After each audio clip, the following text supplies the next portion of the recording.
Good morning, good afternoon, good evening. This is a video blog 1/1/2014 for Church of God. I'm your host, RL Minister. I got a list I'm going off and on, by the way, so for some of you curious about the videos, I'm doing it in time when I have nothing to do or I'm just relaxing before doing my Bible. Now, this is not going to be one of these Bible things where we sit there and gab and gab and gab. This video is about being grateful for what you have. I see a lot of these people nowadays sitting there and they say, oh, I have to have the best computer to run things, for example. Why? Certain things you can run no problem. Online, they're always talking about this or that. Well, if it's you got a game in particular, build the computer for that specs. You need to update later or build a new computer, do it soon. You don't have to keep rebuilding every month. Secondly, while we're talking about the subject of games, I want to talk about something else. When it comes to being happy and being acceptant of what you have. Now, a lot of people sit there and they make fun of others, and they think, oh, well, makes them feel better. No, it makes others feel worse. But being grateful for what you have, some people just think they can make things up. Oh, yes, I have this, and I'm great for it. I know a guy that says he has a lot of stuff. He doesn't. He just wants to feel good because he's poor. God made you poor for a reason. You're not going to win the lotto, and if you do, it's Satan's doing to show money can corrupt a Puritan. Be happy for what you have. For example, do I sit there and say, oh no, Lordy's me, my electric bill is $81.50? No, I sit there and say I'm grateful. God provided me with the fan department to keep my place warm. He also provided the electric oven so I could cook. He provided the heater so I could stay warm. He provided the fog outside my window that's so thick you can freaking stab a knife in it and not know what's going on. Yeah.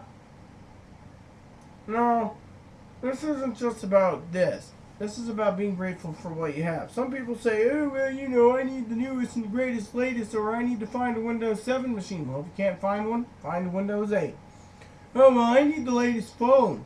Well, your phone works, cell phone works, you don't need a new one. Wait till it dies.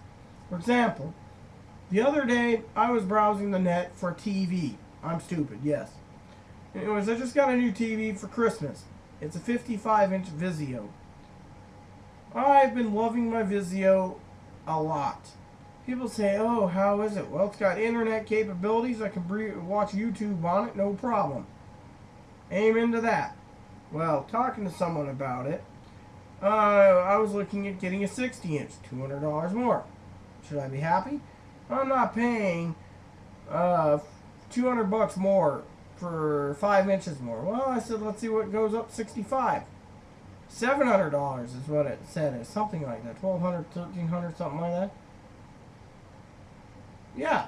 So every time you increase the increments of screen size, or screen real estate as they call it, it's more money. I'm happy with a 55-inch.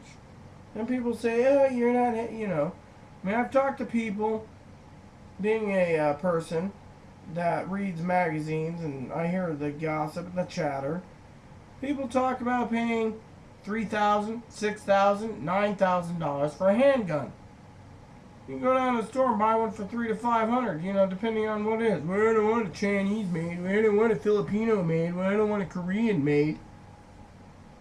So they spend more money and they get what they want. Does it do the same job as the cheaper one? Yes.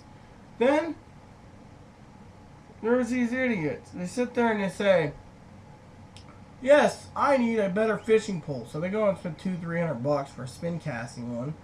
They take it out to the lakes and the rivers and they'll catch it in it. And they say, oh, I thought a better fish. Fishing is like luck. It depends on what you're using. Heck, you can go use corn and catch carp. But carp's got to be doing it. You have to be properly weighted and you need to know what's going on.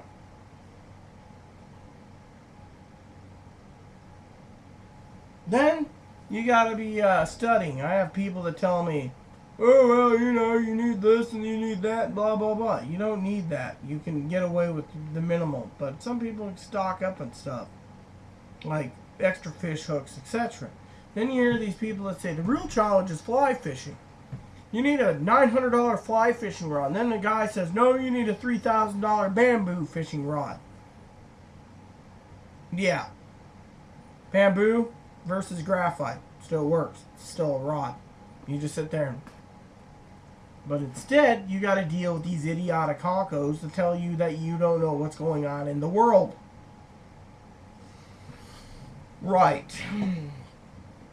The bottom line, my fellow people, is be grateful for what you have. If you can afford a $170 fly rod, and then the next month you can afford a $300 fly rod, and then the next month a $500, and you build your fly rod equipment up, you're doing pretty dang good. If you want to sit there and spend $100 here, $200 there, $400 there for camping gear, and you build your camping gear up, good for you. But you got to ask yourself, you going camping? So, yeah. I mean, you could sit there and get irritated for some guy that says, yes, I spent $3 grand in a year in camp gear, and it's like, when was this? Oh, about 15 years ago. Do you use it? Oh, no, it's in the closet. No one drive. I don't drive, so I was hoping someone would take me. $3,000 wasted. So, just be grateful for what you have. Don't put other people down, and don't say, oh, yes, I have a $10,000, or like one lady was talking about a 110-inch TV that just came out. Who would pay $150,000 for a new TV? Sorry, that's way too much money for the biggest 4X high-definition TV made in Samsung. Made by Samsung in Korea. Koreans know what they're doing, but still, $150,000?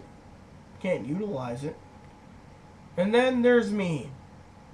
There's things I'll tell you in the future, but you know, every time you turn around, you gotta be grateful for what you have. Yes, well, you sit there and you say, oh, this and that. Look at it.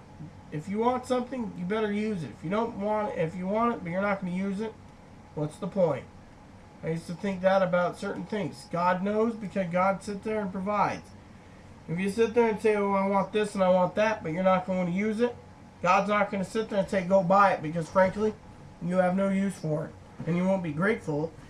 I got this for free, for example. It's a little cigar holder. Right now it's got one cigar in it. One cigar that's shaped like a cigarette. So it's right in here. They sent it to me because they know I buy cigars periodically. Yeah, it goes in here with the other 5, whether it be wood tipped, regular or non-tipped, or plastic tipped, and just, there you go. Do I use it? Yes. Sometimes I complain about certain things, but am I going to sit there and be grateful? No. This book, for example, am I grateful for it? Yes. Am I not grateful? I'll tell you what I'm not grateful. The guy sat there, and he basically turned around, and every swear word he blanked out. It was bought used. What did I say? Well, I'll just go and buy another copy. This one here, if Aaron can get through the swear words, he can read it. There he goes. He's grateful because it's a book. Lonesome Dove, it might be tore up, but I still like it. So, with that said, and without further ado, please be very grateful for what you have, and don't complain what you don't have. One day, you'll be gone. Can't take it with you. Everything's on loan by God, including your lovely wife if you have him, or husband. When you're gone, that's it. Unless you believe in reincarnation, then good for you. May God bless the world. I'm out. Bible time. Amen.